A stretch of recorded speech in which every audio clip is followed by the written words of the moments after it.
ესე იგი, რაც უფრო მეც ვფიქრობ და მეც ვიცნობ ჩვენს ორგანიზმს, უფრო მეტად ვწმუნდები იმაში, რომ ყველა უჯრედი, ყველა ორგანო იმისთვის არის მოტივირებული, რომ ჩვენს სამსახურში იყოს და 24 საათის განმავლობაში გვემსახურებოდეს, ხო? და ამიტომ მიყვარს მე ყველა ორგანო ჩვენი სხეული რა ვქნა. გადაცემის განმავლობაში კიდევ უფრო შემიყვარდა. და ყველა თანაბრად მნიშვნელოვანია, თანაბრად საჭიროა.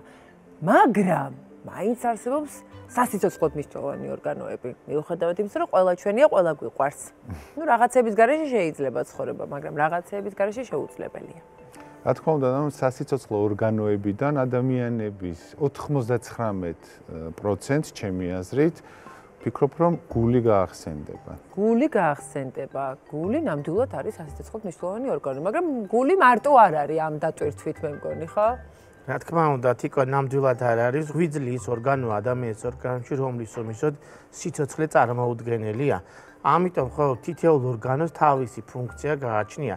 ნამდვილად ასეა, თუ ღვიძლმა შეწყვიტა მომწამლავი ნივთიერებების, ასე ეგრეთ წოდებული ტოქსინების გამოდევნა ჩვენი ორგანიზმიდან, მართალი ხართ, ის ფილტრავს, ასე ვთქვათ, მავნე ნივთიერებებს, ეს ხდება ღვიძლის სხვადასხვა დაავადებების ან დაზიანებების დროს, ეს ნივთიერებები დაგროვდება ჩვენს ორგანიზმში და სხვადასხვა ჯანმრთელობის პრობლემას გამოიწვევს. ნუ ასევე არის დადასტურებული ფაქტი, რომ ღვიძლი 500-მდე სასიცოცხლო მნიშვნელოვან ფუნქციას ასრულებს. მაგრამ როდესაც დგება მომენტი, რომ ღვიძლის უკმარისობა დეკომპენსირებულ მდგომარეობაში გადადის, ანუ წვეთ სათანადოდ მუშაობას, ამის შემდეგ დგება საკითხი, ანუ ამოწურულია ყველა ის სამკურნალო ღონისძიება, რომელიც მას სიცოცხლის უნარიანობას მიანიჭებს, ამის შემდეგ დგება მომენტი, როდესაც ისმევა კითხვა, მოხდებს თუ არა ღვიძლის ტრანსპლანტაცია, ანუ გადანერგვა. ღვიძლის მძიმე დაავადებებია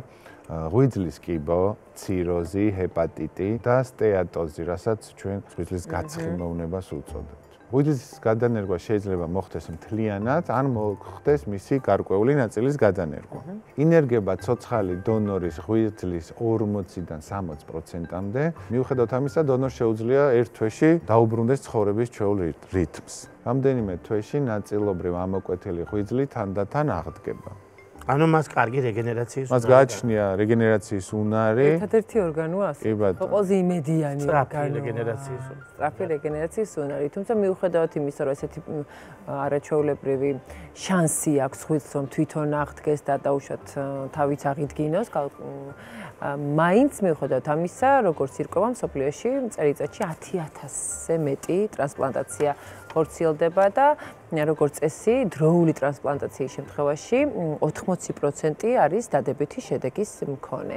აქვე ვთქვათ ისიც, რომ ეს ვთქვათ ტრანსპლანტაციის რაოდენობით პირველ ადგილზე არის ცირკმლის ტრანსპლანტაცია, მეორე ადგილზე ღვიძლის ტრანსპლანტაცია გახლავთ სიხშირით და უნდა ითქვას ისიც, რომ საქართველოშიც ხორციელდება ეს კონკრეტული ქირურგიული ოპერაცია და რადგანაც ვახსენეთ ჩვენი ქვეყანა, მოდით სწორედ იმ ადამიანს გავესაუბროთ, ვინც ამას თავად აკეთებს და ახორციელებს. ჩვენთან სტუმრად მოვიდა ზოგადი ქირურგი, ტრანსპლანტოლოგი, ონკოქირურგი, ამერიკული ჰოსპიტალი თბილისის ღვიძლის ტრანსპლანტაციის ცენტრის ხელმძღვანელი ზაზა იაკობაძე. შემოგზავნით ბატონო ზაზა, გამარჯობა. გამარჯობა. მოგესალმებით ბატონო ზაზა, დიდი მადლობა სტუმრობისთვის. ტრადიციულად ქართული წყალი მინდა შემოგთავაზოთ, წყალი მთის მათვისა, ვისი ცხოვრებაც სავსეა ენერგიით და რაც თავარია წყალი მთის 0% ბრომატით.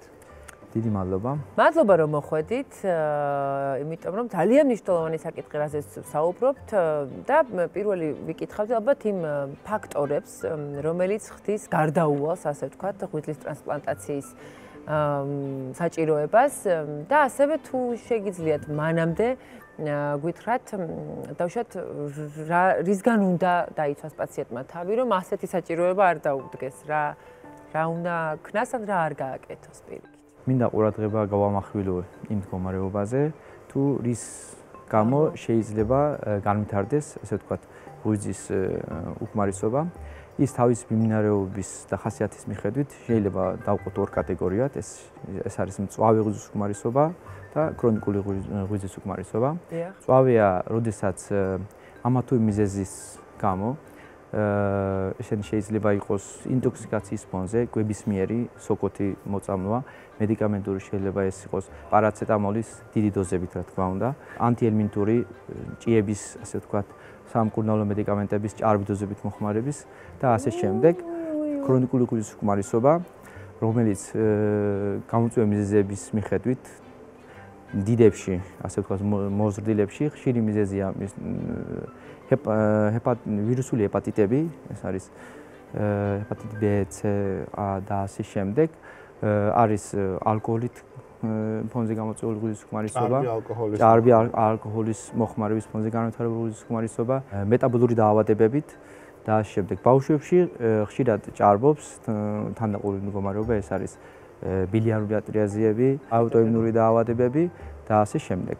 საქართველოშიც და ყველგან თუ აქამდე წინა პლანზე ძირითადად ჰეპატიტი B იყო მოზრდილებში, უკვე თითქმის ყველა სახელმწიფოში დაბადებიდანვე ყოლებული მიდის ჰეპატიტი B-ს აქტიური ვაქცინაცია, რაც ვარაუდია, რომ რაღაც პერიოდის შემდეგ შეიძლება მინიმუმამდე დავიდეს და თუ აქამდე ჰეპატიტი B იყო წინა პლანზე, დღეს უკვე ალკოჰოლი და ჭარბი წონით, ასე ვთქვათ, ნეში. ანუ თქვენ თქვით ახლა და არ მომესმა მე, რომ დაუშვათ თუ კი ჭიებს ემკურნალოს პაციენტი და არასწორი დოზირებით ან რაღაც არ ვიცი, არასწორი სქემით იმკურნალა, შეიძლება უცებ წავე ღვიძლის უკმარისობის წინაშე აღმოჩნდეს და ტრანსპლანტაცია დაჭირდეს? დიახ, აბსოლუტურად ეს შეიძლება ეს განვითარდეს საათებისა დღეების განმავლობაში. ასევე პარაცეტამოლის შემთხვევაში, იმიტომ რომ ეს პრეპარატია, რომელსაც ხშირად უბრალოდ სიცხის დასაწევად იყენებენ. დიახ, პარაცეტამოლი აი, ჭარბი რაოდენობა რა არის მაინც, რომ მიჩნეულია 10 მგ ბავშვებში, 10 მგ კილოგრამზე. დასრულებში არ უნდა აღემატებოდეს 3000-4000, ასე ვთქვათ, მილიგრამს დღეღამის განმავლობაში. დღეღამის განმავლობაში. და რამდენიმე დღე მიყოლებით ჭირდება? ეგ არ არის პრობლემა. ეგ არ არის პრობლემა. საშუალოდ. ანუ ერთჯერადი დოზის კონტროლია მნიშვნელოვანი. ერთჯერადი დოზის. ხშირად მაგალითად უფრო ხშირად პერიფერიაზე შეიძლება ასეთი რაღაცები ხდებოდეს. ბავშვები, როცა ვირუსული ინფექციების ფონზე მაღალი ცხელებით მიმდინარეობს, ხდება ზედიზედ ორჯერ მიცემა 8 საათზე უფრო ხშირი ინტერვალით, ხო? ეს ძალიან საგულისხმო რაღაცა თქვით, საპრევენციო კუთხით. ასევე რა შეიძლება კიდე რახან პრევენციაზე ვსაუბროთ? ჯანსაღი კვება, აბსოლუტურად. ალკოჰოლის, ასე ვთქვათ, ამოღება ან როგორც ცოტა მინიმალური ხო დოზაზე დაყვანა. ასე ვთქვათ, სხეულის მასის ინდექსი უნდა იყოს, ასე ვთქვათ, 30-ის ქვემოთ. ჭარბი წონაც, რაც ბოლო პერიოდში ჭარბი წონის ფონზე განვითარებული, ასე ვთქვათ, გაცხიმოვნება და რაღაცა პერიოდის შემდეგ, ასე ვთქვათ, სიროზული ცვლილებების განვითარება, რაც ქრონიკულ ღვიძლის უკმარისობამდე მიდის მდგომარეობა. აი, როგორ ხდება საქართველოში, დაუშვათ, რა კრიტერიუმებით წყდება, რომ გადასანერგია დაუშვათ ღვიძლი და შემდეგ დონორის მოძიება როგორ ხდება? ჩვენს ქვეყანაში რა რეგულაციები, ასე ვთქვათ, ამ მხრივ? როდესაც პაციენტი მოდის ექიმთან, ხდება მის შეფასება. ყველა ციროზირებული ღვიძლის მქონე პაციენტი, რა თქმა უნდა, არ არის ტრანსპლანტაციის კანდიდატი. ხდება ამ პაციენტის შესწავლა, როგორც ლაბორატორიული, ასევე რადიოლოგიური კუთხით. შემდეგ ჩვენი რეგულაციებით ხდება ტრანსპლანტაციის კომიტეტის მხრიდან მისი სრული შეფასება. თუ პაციენტი არის დეკომპენსირებული, ეს შეიძლება ჩაითვალოს იმ სიმპტომებით, რომელიც მიუხედავად კონსერვატიული მკურნალობისა და პაციენტს აქვს მკვეთრად გამოხატული ენცეფალოპათია, ასევე წამლის კონტროლს რო არ ექვემდებარება, ასე ვთქვათ, უკონტროლო ასციტის განვითარება, სითხის დაგროვება მუცლის გულში, ხო, ასციტის სახით, კიდურებზე, ქვედა კიდურებზე, შეშუპების განვითარება, შეიძლება იყოს ბილირუბინის მომატება, რაც სიყვითლით გამოიხატება, შეიძლება იყოს ციროზის ფონზე განვითარებული პორტალური ჰიპერტენზიის ფონზე განვითარებული ვარიკოზული ვენებიდან სისხლდენა, რაც ერთგვარ ძალიან საშიში მდგომარეობა იქნება შეიძლება გამოხატული იყოს ციროზის ფონზე ღვიძლში საკუთარი სიმსივნე, განვითარება, ჰეპატოცელულური კარცინომის განვითარება. მოკლედ ეს ჩამოთვლილი სიმპტომებიდან შეიძლება ყველა ერთად იყოს გამოხატული, რაც პაციენტის გადაუდებელ ტრანსპლანტაციას და რისკებსაც რა თქმა უნდა ზრდის, შეიძლება იყოს ერთეულად გამოხატული. როცა დეკომპენსირებული მდგომარეობა დგება, უკვე კანდიდატია ტრანსპლანტაციის. შემდგომ ჩვენი რეგულაციებით სამედიცინო კუთხით განხილვის შემდგომ უკვე ხდება დონორის მოძიება. საქართველოს კანონმდებლობით დონორი შეიძლება იყოს როგორც ნათესაური კავშირის მქონე, ასევე არანათესაური, ანუ ემოციური კავშირის მქონე პიროვნება. სამწუხაროდ საქართველოში ჯერჯერობით არ მოქმედებს გვამური დონაციის პროგრამა. საქართველოში მხოლოდ ამ ეტაპისათვის ცოცხალი დონორიდან ხდება წილობრივი ღვიძლის ტრანსპლანტაცია. გვაქვს მკვეთრად დაწესებული კრიტერიუმები. კრიტერიუმები მოიცავს ის, რომ პირველ რიგში დონორისთვის თვითონ სურვილი უნდა იყოს მისი ორგანოს გაჩუქების. არის ასაკობრივი კრიტერიუმები, უნდა იყოს ზრდასრული 18 წლის ზემოთ, 50 წლის ქვემოთ. გამონაკლისის შემთხვევაში შესაძლებელია, რომ 55 წლამდე შეიძლება გამოყენებული იყოს დონორი.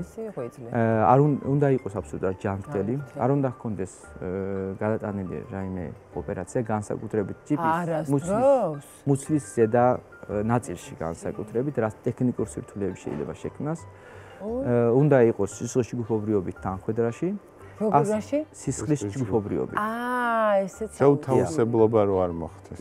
აი ოპერაციამდე როგორც პაციენტი, ასევე დონორი, რა პროცესებს გადიან, რა შემოწმებებს გადიან და აი რომ გვესაუბროთ უფრო დეტალურად ამასთან დაკავშირებით, თუ როგორ ემზადებიან ისინი ოპერაციის წინა პერიოდში. დონორებს აღნიშნული კრიტერიუმებისგან ასე ვთქვათ, გაცხრილის შემდეგ უტარებთ ფართო სპექტრის კვლევებს, როგორც ლაბორატორიულს, აბსოლუტურად დაწყებული ღვიძლის ფუნქციური ტესტები, თითქმის ფუნქციური ტესტები, საერთო ანალიზი, ონკომარკერები, ჰეპატიტები, ასევე უტარებთ რადიოლოგიურ კვლევებს.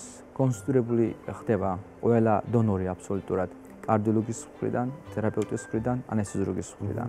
თუ ეს ყველაფერი შესაბამისობაში იქნა, ამოდროულად ვიკვლევთ ღვიძლის ვოლუმეტრიას. მაქსიმუმ შესაძლებელია დონორიდან ამოღებული იქნას თავისი ღვიძლის 70%-მდე. და რამდენი? მინიმუმ 30% უნდა დასჭეს დონორს, იმისათვის რომ დონორისთვის იყოს უსაფრთხო ეს ოპერაცია. მე რო გაჩვენოთ როგორ აი რა წილია ეს 70 და რა რჩება იმას დონორს? ღვიძლს თუ ავიღებთ, შესდგება 8 სეგმენტისგან, 2 წილისგან.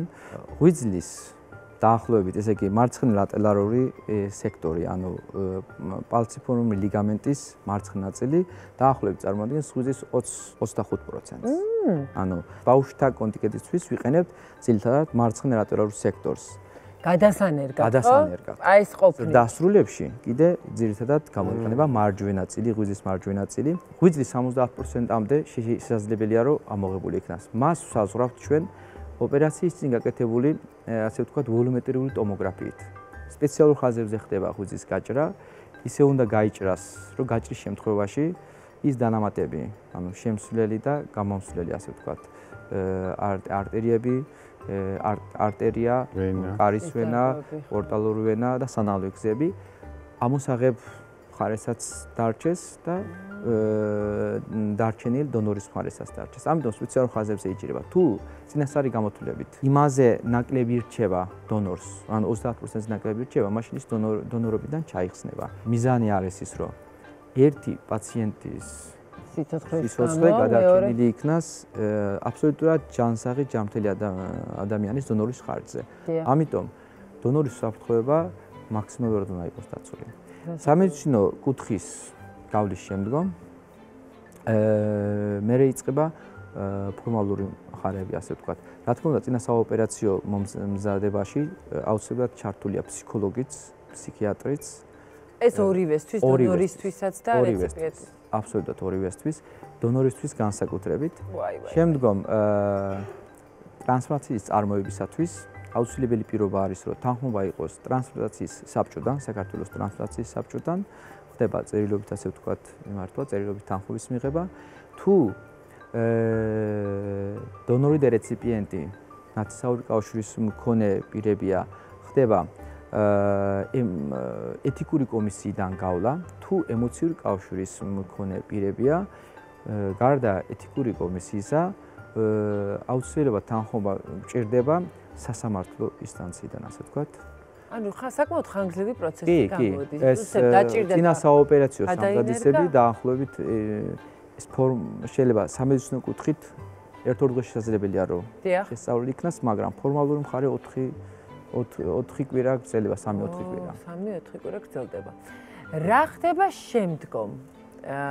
დაუშვათ, აი ეს ყველაფერი გაიარეთ, ოპერაციაც შედგა. შემდეგ რა ხდება თითოეულის თავს, დონორის თავსაც და რეციპიენტის თავსაც და ეს რეაბილიტაცია რა ვადას მოიცავს და როგორ ხვდებით რომ ორგანიზმთან ამოვნო მიიღოს ხო ეს ახალი ორგანო? აი აქ რა ხდება? ოპერაციის ხანგრძლივობა საშუალოდ 4-6 საათი გრძელდება და ის საოპერაციო ველიდან, ანუ საოპერაციო ბლოკიდან რეანიმაციაში გადმოდის აპარატიდან მოხსნილ, ანუ გაღვიძებულ მდგომარეობაში, მისი მეთვალყურება პოსტოპერაციულ პერიოდში ეს დონორზე საუბრობთ ხო ჯერ? კი, დონორზე. 24 საათის განმავლობაში ხდება მონიტორინგი რეანიმაციაში. უხშირესად ოპერაციიდან 1 დღის შემდეგ ხდება მისი გადაყვანა სტაციონარში, სტაციონარ მეთვალყურეობის ქვეშ. უკვე ხდება ადრეული მისი მობილიზაცია, გააქტიურება. უკვე ოპერაციიდან 24 საათის შემდეგ კვების თანათანობითი გაზრდით ხდება ენტერალური კვების დაწყებაც, რა თქმა უნდა, პარალელურად მიმდინარეობს ინტრავენური მკურნალობაც. დაახლოებით საშუალოდ 7 მაქსიმუმ 10 წლის განმავლობაში ხდება დონორის აბსოლუტურად რეაბილიტაცია და სტაციონარიდან გაწერა ამბულატორული მეთვალყურეობის ქვეშ. და ერთი თვის თავზე უბრუნდება მისი ღვიძლი თავის პირვანდელ ზომებს თუ როდის ხდება? კვირის განმავლობაში ძალიან სწრაფად მიმდინარეობს მისი ღვიძლის რეგენერაციის პროცესი.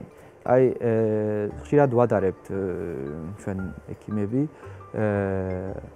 რაც კლინიკურად შეიძლება დონორს გამოხატული ჰქონდეს, გულისრევით უჩვეულო სუნით, როგორც მაგალითად ორსულ ქალბატონებში არის წყალიდანაც კი შეუძლიათ სუნი იგრძნონ. ეს ხდება პირველი კვირის განმავლობაში, განსაკუთრებით 3-5 დღის განმავლობაში. ამ პერიოდში ახასიათებს უმადობა, საკვებზე უარს ამბობენ. ეს პერიოდი გამოწვეულია იმით, რომ ძალიან სწრაფი რეგენერაცია მიმდინარეობს ღვიძლის. დაახლოებით 1 თვის თავზე საშუალოდ მისი ამოღებული ღვიძლის, ანუ ღვიძლის 70% თითქმის რეგენერირდება და სრული რეგენერაცია, ასე ვთქვათ, დაახლოებით 5-6 თვე გრძელდება ოპერაციიდან. ამიტომ 5-6 თვის განმავლობაში ჩვენ რეკომენდაცია დონორებზე იკვებონ აბსოლუტურად ჯანსაღის საკვებით, რაიმე სპეციფიკური მკურნალობა არ აქვს ჯანსაღის საკვებით, დარჩნენ იმ წონაზე, ასე ვთქვათ, რაც ოპერაციამდე ჰქონდათ, რადგანაც შეიძლება ჭარბი წონის ფონზე მოხდეს ღვიძლის გაცხიმულება და გაცხიმულების ხარჯზე მოხდეს რეგენერაცია, რაც არ გვაწყობს. რეციპიენტთან რა ხდება? ხო, წამოვედით უკვე მეორე დაახლოებით საშუალოდ 7 გადარჩენილ ადამიანს. კი, ოპერაციიდან თუ დავიწყებ 7 საათი გრძელდება საშუალოდ, შესაძლებელია 10-12 საათიც გაგრძელდეს. ოპერაცია იცვლება, ასე ვთქვათ, სირთულის მიხედვით. ოპერაციის შემდგომ უხშირესად ენტუბირებულ, ანუ აპარატზე მიერთებულ მდგომარეობაში ხდება მისი, ასე ვთქვათ, რეანიმაციაში გადმოყვანა მეთვალყურეობის კუთხით. იქ მდგომარეობის მიხედვით ხდება მისი, ასე ვთქვათ, აპარატთან მოხსნა და საშუალოდ 3-5 დღის შემდეგ ხდება სტაციონარში გადაყვანა. დაახლოებით საშუალოდ 3-4 კვირა ჭირდებათ ოპერაციის შემდგომ სტაციონარში დაყოვნება. ეს პერიოდი გამოიყენება იმითაც, რომ ჩანერგვის მომენტიდან იწყება მოცილების, ასე ვთქვათ, ეპიზოდი, ცდელობა რეციპიენტის ორგანიზმსა და ჩანერგვის ღვიძლს შორის იწყება, ასე ვთქვათ, ომი, ასე ვთქვათ. ჭიდაობა. ხდება იმუნური სისტემის დამაკვირვებელი მედიკამენტების, ასე ვთქვათ, დათრგუნვა ხო, დამთრგუნავი. იმუნოსუპრესორი მედიკამენტების გამოყენება. იმუნიტეტის დამთრგუნავი, მე ესე ვიტყვი, რადგან ექიმი არ ვარ, მეპატიება. დიახ.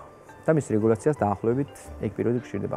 არის შემთხვევები, რომ შეიძლება მე-11 დღეს 2 კვირის თავზე იქნას გაწერილი, მაგრამ საშუალოდ 3 კვირა ჭირდება პაციენტს. აი როგორც ჩვენ ვიცით, თქვენ უკვე ჩაატარეთ 4 ღვიძლის ტრანსპლანტაციის ოპერაცია ამერიკულ ჰოსპიტალ თბილისში, მათ შორის ერთი იყო პედიატრიული ასაკის და საინტერესოა, რით არის უნიკალური ეს ოპერაცია და ქირურგისთვის რა არის თავარი სირთულე ასეთ დროს?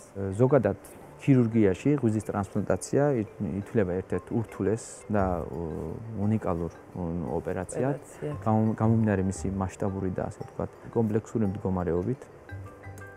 ის მოითხოვს ასეთ გუნდურ მუშაობას და ყველაფერი თუ უნიკალურად და ძალიან კარგად არ შესრულდა, ვერ დადგება სასურველი შედეგი. მქონდა, როგორც აღნიშნეთ, 4 ტრანსპლანტაცია, ერთი პედიატრიული, 4-ის დასული, 4 პაციენტი კარგად არის. ძალიან კარგი და ჩვენ ამაში რომ დავრწმუნდეთ, გვაქვს საშუალება მოვისმინოთ მათი ისტორიები, გავიცნოთ თქვენი პაციენტები და მათგან მოვისმინოთ მათი წარმატებული ოპერაციის ამბები.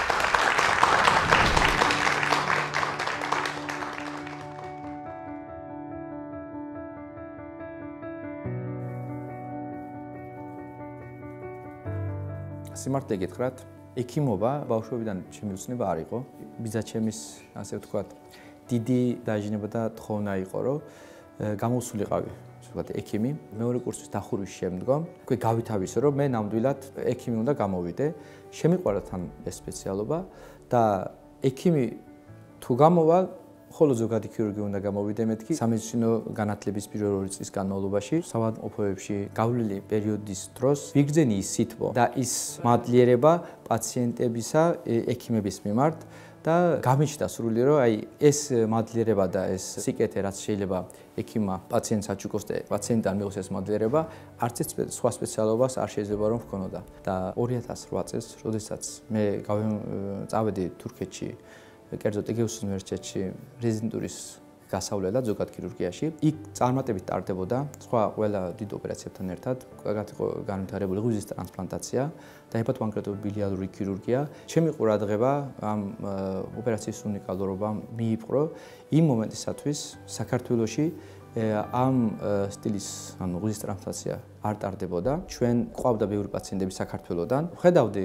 რამდენად რთული იყო ამ პაციენტებისათვის ასე დიდი სერვისის მიღება. გამომდინარე იქიდან, რომ ეს შეიძლება ჩაითვალოს სირთულეში ფინანსური მდგომარეობიდან, ენობრივი ბარიერი და კიდევ ბევრი სხვა. ჩემს შვილს მარიამ ბოლოთაშვილს 1 წლის წინ გავიგე რომ მქონდა ღვიძლის პრობლემა. ბავშვი წავიყვანე საზღვარგარეთ გამოსაკვლევად. იქ დაუდგინდა რომ ბავშვს ესაჭიროებოდა ღვიძლის გადანერგვა. ძალიან დიდ თანხებთან იყო დაკავშირებული. ვერ შევძელე ფინანსურად რომ გაეკეთებინა ჩემს შვილს იქ ოპერაცია. ძალიან ნერვიულობდი, ვტიროდი. ტრანსპლანტაციის გარეშე ბავშვს არაფერი არ ეშველებოდა. დიდი კოლონიალო და მეცნიერულობდი ხოლმე. ბავშვი განიცდიდა, ნერვიულობდა, სულ იმას მეუბნეოდა, დედა მე მოვკვდები, განიცდიდა, ტიროდა. თუ ისიც ცუდათო, მეც ცუდათ ვარ ხოლმე. მე ვაწყნარებდი, ვამშვიდებდი, ნუ გეშინიან დედა, მე ყველაფერს გავაკეთებ შენ გულისთვის, შევძლებ, ჩემს შვილს უთხარი, მე ისეთ გზებს ვიპოვნი, რომ გადაგარჩენენ და შეგინარჩუნებენ სიცოცხლეს. დღეს ანალიზები ჩავაბარეთ? კი.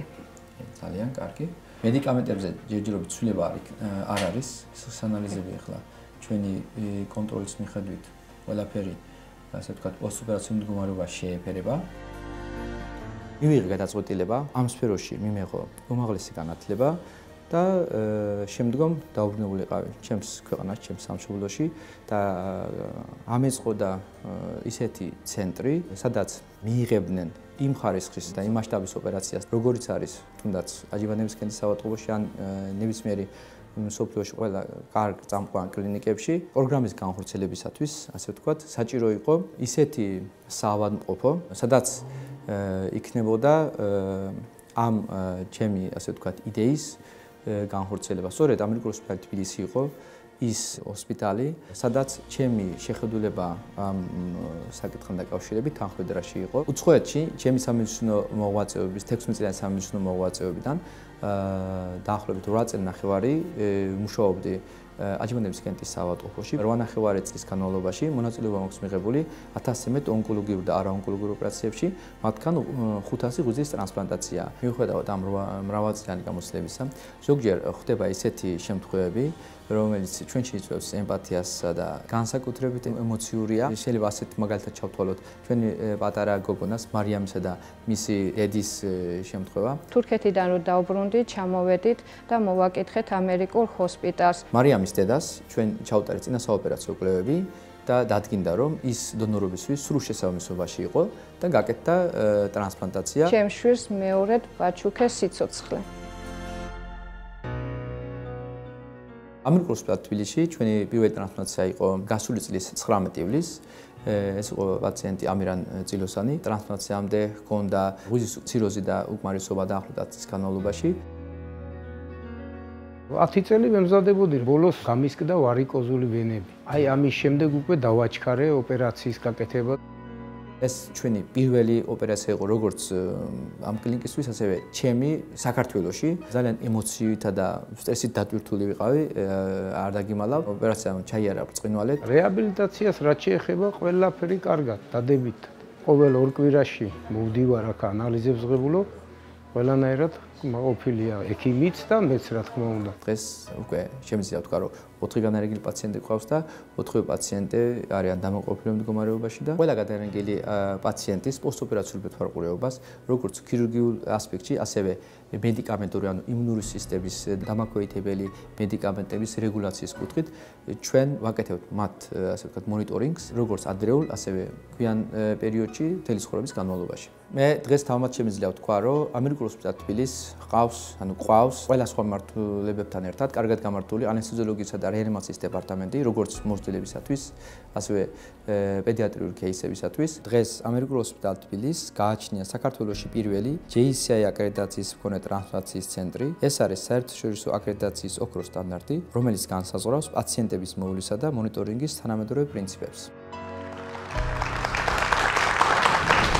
ნახეთ ეს ამბები, ძალიან მხარია რა თქმა უნდა და ვულოცავთ ექიმსაც და პაციენტებსაც ამ კარგ ამბავს მაცხოვრებაში. ბატონო ზაზა, თქვენ ახსენეთ, რომ მე უცხოეთში მუშაობდი წლები და ეს მართლაც ასე რო არის, ჩვენ მოვისმინეთ ამ ინტერვიუში, ამ ვიდეოშიც 8 წლის განმავლობაში თურქეთში რომ მოღვაწეობდით. ჩამოხვედით სამშობლოში და წამოიღეს თქვენი გამოცდილება ცოდნა და აქ უკვე ჩაუდექით ხელმძღვანელობაში ამერიკულ ჰოსპიტალში ღვიძლის ტრანსპლანტაციისა და ჰეპატოპანკრეატობილიარული ქირურგიის ცენტრს და საინტერესოა გარდა დაუშვათ ტრანსპლანტაციისა რა ტიპის ესე ვთქვათ სერვისს თავაზობთ და მომსახურებას პაციენტებს. 8.5 წელზე მეტი დროის განმავლობაში აქცენტურად ასე ვთქვათ მუშაობდით თურქეთში, როგორც მიხსენებათ, პროფესორ მურატ გლეჩის გუნდთან ღვიძლის ტრანსპლანტაციისა და ჰეპატოპანკრეატობილიარული ქირურგიის განხრით. მსგავსი ასე ვთქვათ სისტემა შევქმნით აქ და ჩვენ გარდა ღვიძლის ციროზისა და ტრანსპლანტაციის პაციენტების გარდა ჩვენ მომსახურებას უწევთ ღვიძლის როგორც კეთილსებიანი, ასევე ავსებიანი სიმსივნეების მქონე პაციენტებს. ამას შეიძლება მოიაზრებოდეს ღვიძლის ჰემანგიომები, ადენომები, ექინოკუკური კისტები, ნაღლკენჭოვანი დაავადებები, ასევე სანაავლე გზების პათოლოგიები, ეს იქნება ონკოლოგიური თუ არაონკოლოგიური და პანკრეასის ქირურგიული დაავადებები, როგორც ონკოლოგიური, ასე არაონკოლოგიური მართულებით. ზოგადად, ანუ ჰეპატოპანკრეატობილიარული ქირურგიული პათოლოგიები შეიძლება ასე რომ მართოთ კი. ძალიან დიდი მადლობა ბატონო ზაზა. ძალიან მნიშვნელოვანია იმ ადამიანებისთვის, ვისაც სასიცოცხლო, ასე ვთქვათ, ჩვენება აქვთ იმისა, რომ მოხდეს მათი ღვიძლის ტრანსპლანტაცია და ამის საშუალება აქვთ ჩვენს ქვეყანაში, ეს ერთი. მეორე, ასევე ძალიან მნიშვნელოვანია, რომ ისეთ გარემოში და ისეთ, ასე ვთქვათ, დაკვირვების ქვეშ მოხდეს ეს ყველაფერი, რომელიც საერთაშორისო სტანდარტებს აკმაყოფილებს და ასევე ძალიან გამოცდილ ექიმებთან, აი როგორც ჯადოსნური ჯოხით ხდება უცებ რაღაცის კარგისკენ ცვლილება და ახლობით ასეთი ჯადოსნური ჯოხი გიჭირავს თქვენ ქირურგებს, რომლებიც ამას აკეთებს და მადლობას გიხდით იმისთვის, რომ აი ამ გზას, რომელიც 10 წლის წინ დაახლოებით დაიწყო ჩვენს ქვეყანაში, თქვენ აგრძელებთ წარმატებით. დიდი მადლობა. წარმატებით.